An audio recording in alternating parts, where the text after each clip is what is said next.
One go. Welcome to fourth downs, fourth and goal. I'm Andy Shea, and my tongue is getting untied. This is former Susquehanna head football coach Bart Miller. Dave Berman is on assignment. Yeah, he gone. He's just not here, so he's gone today. Week 2 of high school football is in the books. We're going to talk about a few things from week 2 that stood out to us, Coach. We've got a couple tidbits, games. Don't forget, coming up, joining us later in the show, we've got Lower Dauphin head football coach Rob Klock and his son, sophomore quarterback Tommy Klock. So coaching his sons is becoming a sort of an old hat for Coach Klock. We'll talk to him about that. And don't forget, coming up later in the show, we'll also have a training tip from Ignite's Matthew Hummel. He's going to come in and give us a training tip. But first, let's talk about some high school football, Coach. Week 2 is in the books. What stood out to you from the second week of the high school football season? 2 down, 8 to go, by the way.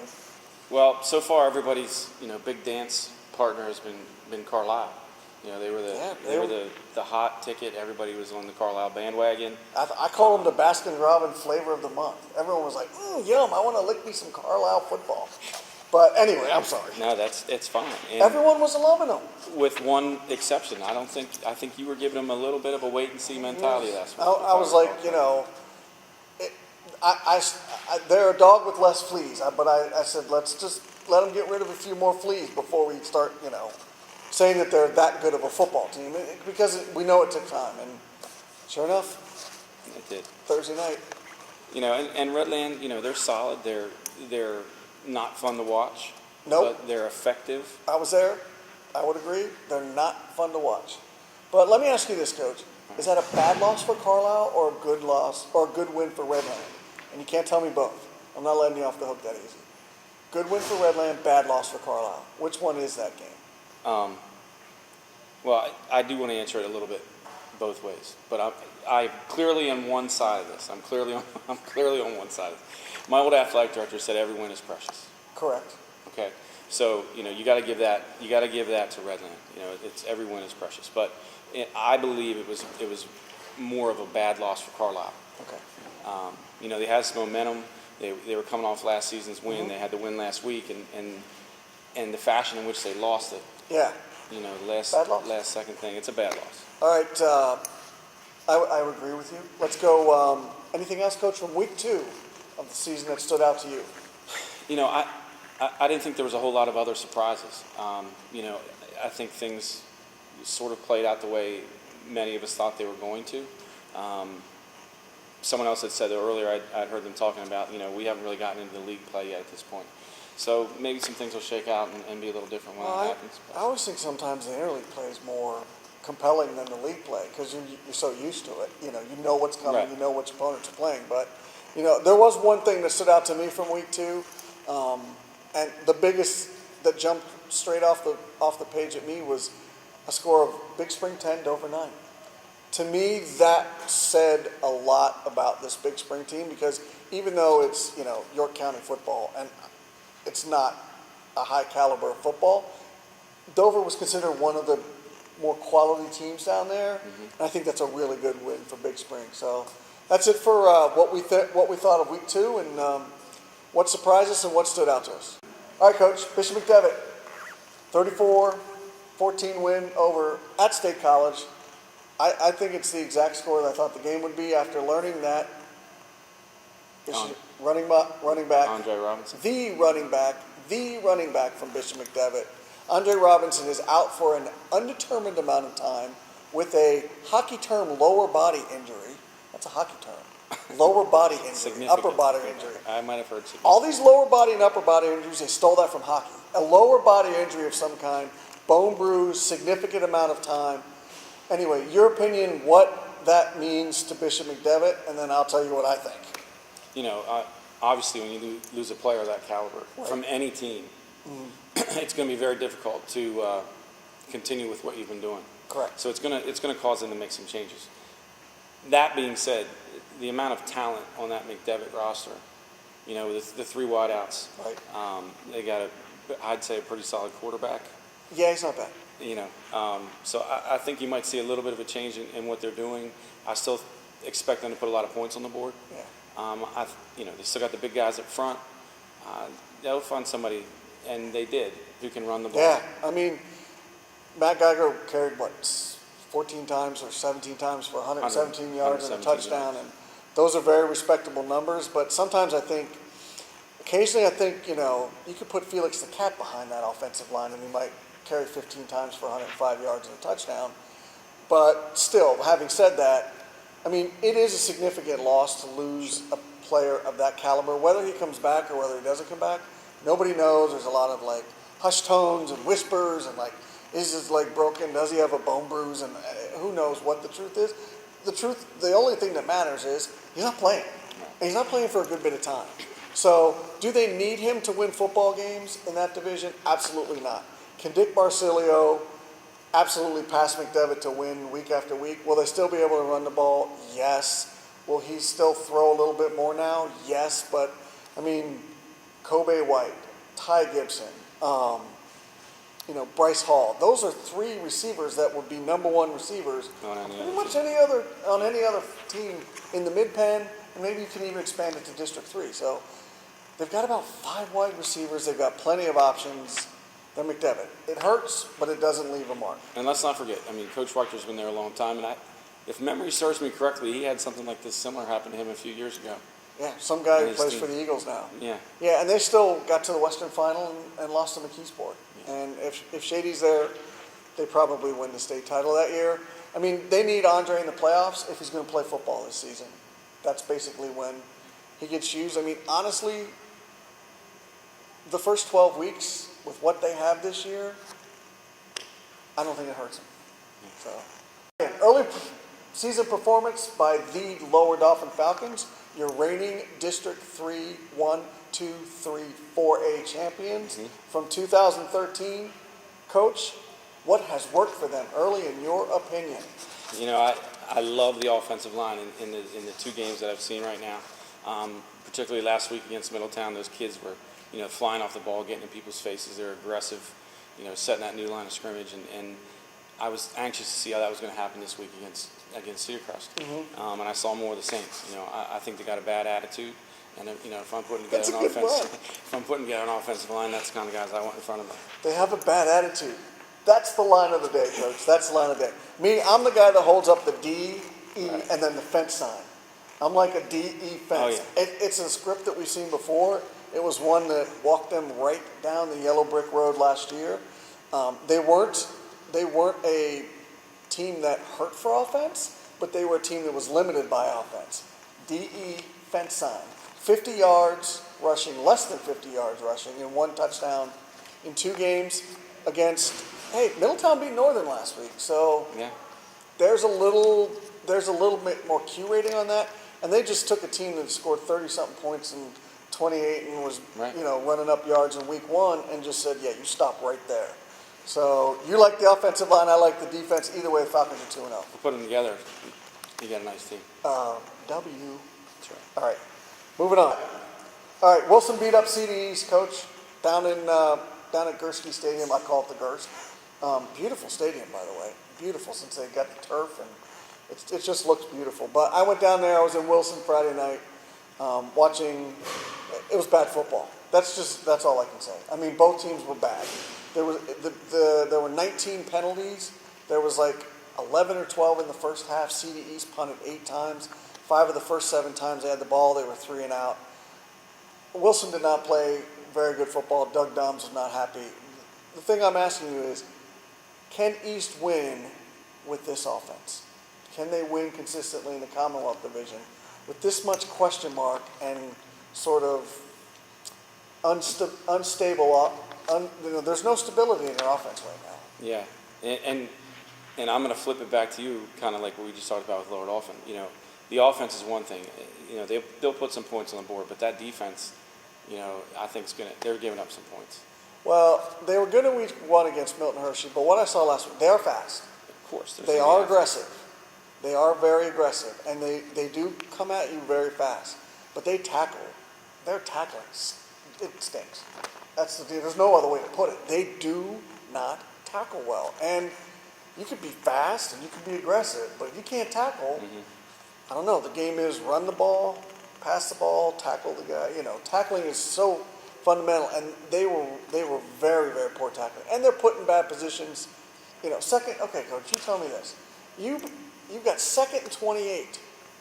Why are you blitzing 8 guys when you've got the opponent 2nd and 28 pinned deep in their own territory, and you've been losing the field position battle for 11 minutes of the game? Yeah. I mean, Wilson hit a 43-yard pass. They sent 8 the quarterback. I still think Jihad Neibauer is the quarterback for East. I think he's the guy they got to use. He's versatile. He's multi-threat. But they missed some guy named Chase Edmonds at running back. They really do, and they're still struggling to find their identity. So, and I don't think they can win consistently with this offense because you just can't win with defense. Yeah. Coach, Harrisburg, they did it again. UGLY, you ain't got no alibi. They did not play well, you know, as well as they would have liked. But 2 touchdowns in the final 2 minutes and 15 seconds. They beat Reading. Yeah. Klock did it again. Yeah, he did. And, you know, you touched on this again last week a little bit, is how that's going to help build them some character, I think. And as the games, and we get back into their Commonwealth division and moving forward, you know, those tests that they've had early on this season, you know, and they keep coming back. They get up off the ground, they come back, they play the next down. Right. It's going to come back and be good for them. What I like about Klock is by the way, he threw 2 touchdown passes in those final 2 minutes to beat Reading 28-26. He doesn't always have the best numbers. Like even in this game, he was 10 for 21 for 172 yards. But to me, he's one of those players that when it matters, you have to pay the most attention to him because he seems to come up with the play or two that you need that makes a difference. I mean, I've seen him do it for a year and 2 games now. And he's not always consistent. He doesn't always make the best throw. He's not always completely accurate. But when they need it, he somehow finds some way to make them do it, and he came up with that. All right, a couple more. All right, Coach, I'm going to ask you, give me one name to know in the mid-pen this year. Give me one on offense. Give me one name that people in the mid-pen might want to pay attention to this year offensively. Well, right now people are talking a lot about that Brighton Fegley from East Pennsboro. You know, he's 2 games, both games over 200 yards rushing. Right. Pushing, I think, 500 for the season so far. Right. Which is a solid performance both weeks out of the kid, you know, coming out of nowhere. But, go ahead. You got the but. You know, Westbury and Palmyra defensively, you know, that's. I'm not sure the measuring stick there. Right. And I got to tell you, he's liable to go to 700 or 800 yards this week. You know, they're traveling up to Cove. So yeah, he's going to play Susquehanna. Hey, according to Max Preps, he leads the state in rushing with 463 yards. So, all right, one name to keep an eye on. All right, couple 2. Coach, Cumberland Valley's 2-0. They were supposed to lose that game, weren't they? Well, they were better this week. That's definitely something we both talked about. That yeah. They'll be better in week 2 than they were in week 1. And again, you know, they're not flashy. I think they're going to rely on the program and the fundamentals to catch up to where they need to be going in the weeks ahead. You know, again, there's no clear-cut favorite, I don't think, in that Commonwealth division. Oh, no. It's a mess. A mess. It is. It's simply a mess. If you're trying to, I mean, not from a mess football-wise, but I'm saying from a mess from trying to prognosticate. Trying to handicap it or prognosticate or pick it. Yeah. It's you're waist deep in a big muddy there. But they're a similar program to Wilson. You know, Wilson played ugly, but in the end they got a little bit too much class. They got a little bit too much program. Too much fundamentals. Too much fundamentals. Right. And in the end they can pull it out and see if you can do some of that. Yeah. So all right. And lastly is no surprise here really too. Steel High's 0-2. Yeah. And I'm sure they're sick of playing schools that have Catholic around them or near them. Mm-hmm. But it's not really a surprise. They lost big again. They played Berks Catholic. So in the first 2 weeks, they played one of the top 3 AAA teams in the state, and they played one of the top 5 AA teams in the state. I still think the Rollers are a top 10 team in the state in Class A, but at 0-2, they're smarting, and they need a little something to feel good about themselves. But it's not a surprise at all that the Rollers are 0-2. Welcome back. Joining us in the middle with a lot of Lower Dauphin blue on. Longtime head coach. Can I say longtime now? Yeah, I think we can, Coach. Longtime head coach, Rob Klock, and junior quarterback who happens to be sharing the same last name, and his son, Tommy Klock. Thank you guys for joining us. Appreciate it. Thanks for having us. First of all, Tommy, tell me about your first 2 starts. You played JV football last year, got a little bit of mop-up time. Yeah. But talk about sort of your adjustment and the speed of the game and how you're seeing it differently than maybe you're used to before. Yeah, it's definitely different. I mean, JV last year was completely different. I mean, so much slower, and if anything got in trouble, I could just throw it to a receiver who I knew would be open or something. But I mean, varsity, it's so much different. I mean, you gotta know the timing. First thing you gotta do is read the coverages right away. You gotta find where things can be open, hot routes. You gotta find a blitz or something. But I think I've adjusted well to it. I've had a real good summer, I thought. I've been hitting the weight room a lot, camps, 7-on-7 stuff. Just, got a real good connection with my wide receivers, like Adam Zeiters, Colton Swartz, Evan Morrell, kids who I've been growing up with and just throwing football with. So it makes it a lot easier. Plus, I have 5 real good linemen in front of me blocking. Yeah, Coach C loves that line. Loves that line. I don't ask easy questions. Your dad will tell you that, but I ask fair questions, but they're not easy. Tell me one thing you like about what you've done in the first 2 weeks, and leading from through the scrimmages. But one thing you like about what you've done the first 2 weeks. One thing I've liked is I haven't really been stressed out too much or worried about going in or losing or turning the ball over or something. I've gone in and said, hey, if I'm going to throw an incompletion, I'll throw an incompletion. If I throw a touchdown, I'll throw a touchdown. I've gone in fairly relaxed. I haven't really been pressured by anyone.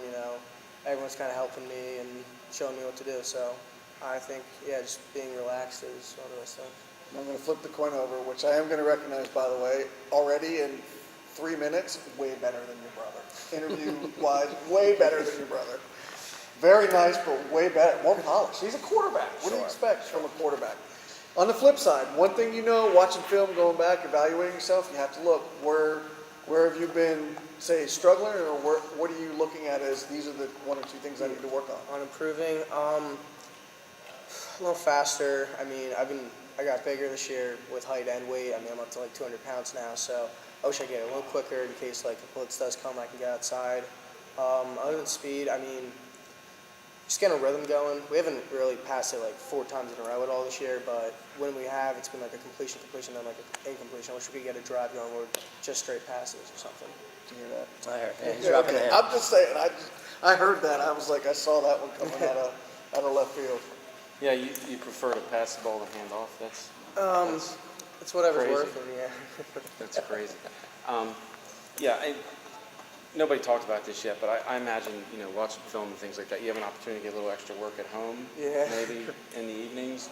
How's that dynamic working between you guys? Oh, it's gone real well. I mean, last year was a little stressful. I mean, first year on the varsity team, second year in high school. So, I mean, he'd go straight to the varsity, so he'd talk to him a lot. I mean, I'd still talk to him, but, focus on team, not so much about his kid.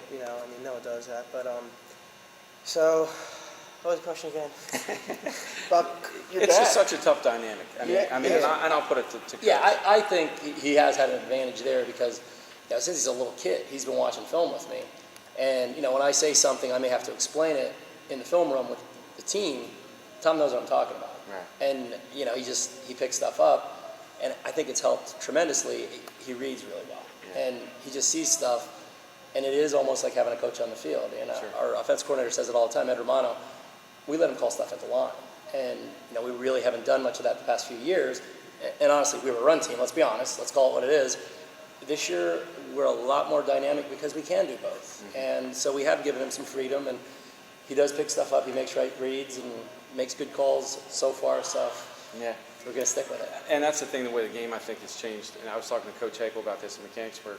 I mean, as a quarterback, you have to make so many decisions nowadays that you didn't have to make even when he was playing, 25 years ago. But, you have to be smart. You got to be on top of everything. You got to read your film. You got to know your reads defensively. It's tough. It's a tough position. Yeah, I mean, we look at the pros and how it always, filters its way down. Yeah. And, college is doing it now. They're getting to the line. They're reading things that, now high school kids have to learn how to do it. Tommy, how many hours a week do you think you spend watching film and evaluating football just from a viewing standpoint, not a working standpoint? Probably say about 7 hours a week-ish, around that. I mean, That's practice. a lot of time. Yeah. That's like a full, that's like a part-time job for most kids, 7 to 10 hours a week. Yeah, you think, on a Saturday, we'll watch our game from Friday night. Right.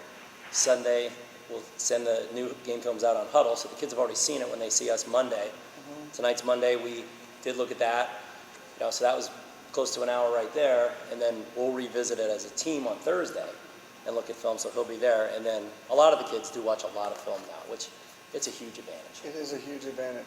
So you've coached quarterbacks for this team for quite some time, Coach. You're the head coach, but you've also worked with a quarterback. Are you the quarterback's coach this year? I'm not. I stepped away, and again, it was to try to take a little bit of pressure off Tom. Right. You know, it's tough being the coach's kid, and Right. you know, he deals with enough crap on that side of it. So I wanted him to have a working relationship. And again, Ed Romano, our offensive coordinator, is just a wonderful guy.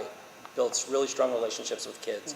Last year, he and Troy Spencer had this very special connection, and I want to see that same thing for my son. And that's what Ed does, and he's doing a great job. He's throwing the ball really well. I can't be critical of anything. And I'm having fun coaching the receivers. I'm having a lot of fun coaching the receivers. I You know haven't who's done throwing it. the ball. Yeah, well, exactly. And I haven't done it since I coached at Gettysburg College, so it's kind of revisiting me much earlier in my career. Well, hey, anything that can breathe a little life back into you. So, no, I'm serious. I mean, if you Absolutely. if you get a little like, It hey, does. this is different Yeah, and fun, and give you something different to do. rather than the same, like time to make the donuts. I'm going to coach the quarterbacks and I'm the head coach. I mean, if you can get yourself a little fresh, And I'm that's having definitely fun. going to filter down. Yeah, That's I'm having definitely fun. going to filter down. So, from you guys are 2-0, giving up one touchdown. Defense. Oh, sorry. Offensive line. No. Give me one thing you've learned that you've seen in the first 8 quarters of regulation varsity football that you're like, you know what? I really like this out of my team. It's team. That's what I like about it. We're, again, very blue-collar group. We don't have any superstars. Those kids go out, they take their lunch pail, and they get after it. And, I mean, I was looking at our statistics today. It's the same thing with statistics. We don't have anybody that's got 15 tackles. Right. Our kid with the most tackles, I think, had 7. Last week. Yeah, your it's middle linebacker, unbelievable. I think. Yeah, it's amazing. And everybody is doing their job. And that's what we always emphasize. We had a couple kids change positions. Kyle Walker ends up playing corner for us. He's having an outstanding year. And then we gave him a couple touches offensively, and all he does is score touchdowns. Darn kid, every third or fourth time he touches the football, he scores a touchdown. That's just the kind of kids we have. What would I say is our strength? Again, I do think our defense is really good. Yeah. They're coached up extremely well. Our defensive staff they're fantastic. Jim Page does a great job with his assistants on that side of the ball. Jim's And really good. by the way. Jim's phenomenal. He could say how good he is, but objectively, Jim is really, And really he's good. got Mike Sterner, Dave Gorley, and Greg Bowman helping him. They're good. They're just Schematically, they're good. Yeah, they're phenomenal. Schematically, they're pretty good. And then on the offensive side of the ball, we got some talented kids at receiver. Tommy's throwing the ball really well. We got running backs. Coach Miller, you're right. We got a great offensive line.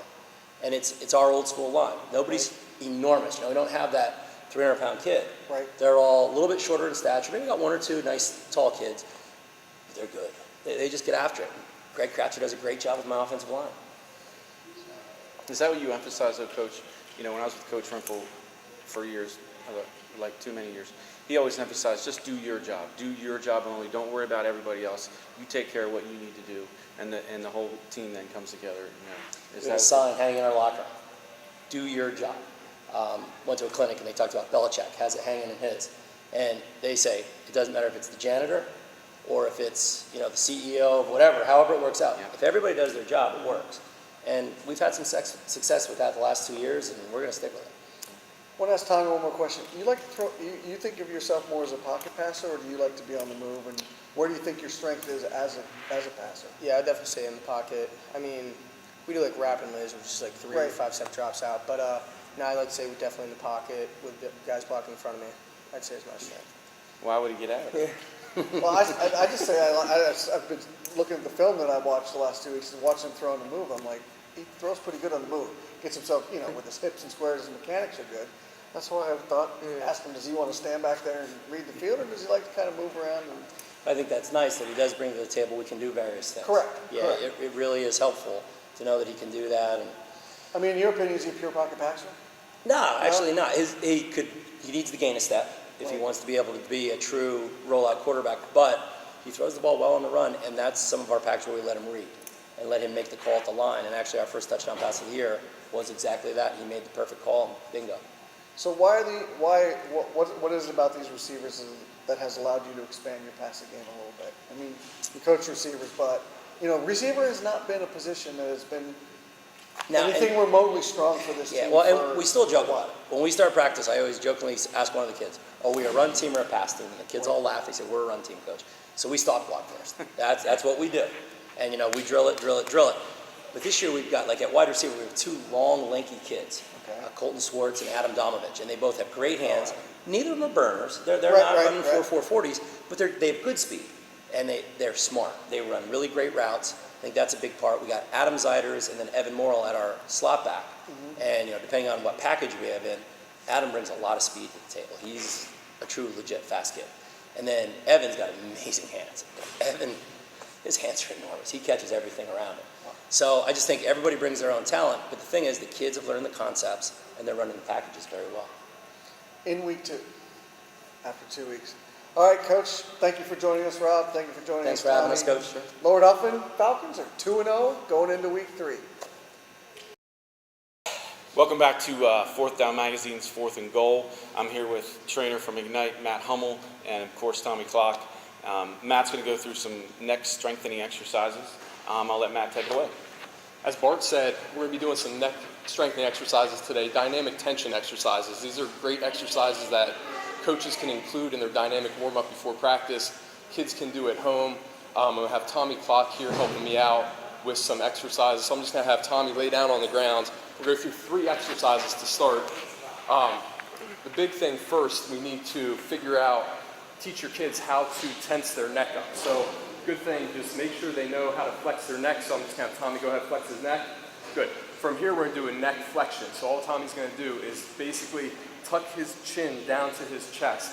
Nice and slow, under control, about 4 to 6 seconds on the way up. Go ahead, tuck it up to your chest. Good. Right there, and then back down, slow, keeping tension on the neck. Good. Let's do 2 more of those. Good. Up, nice and slow, under control. Perfect.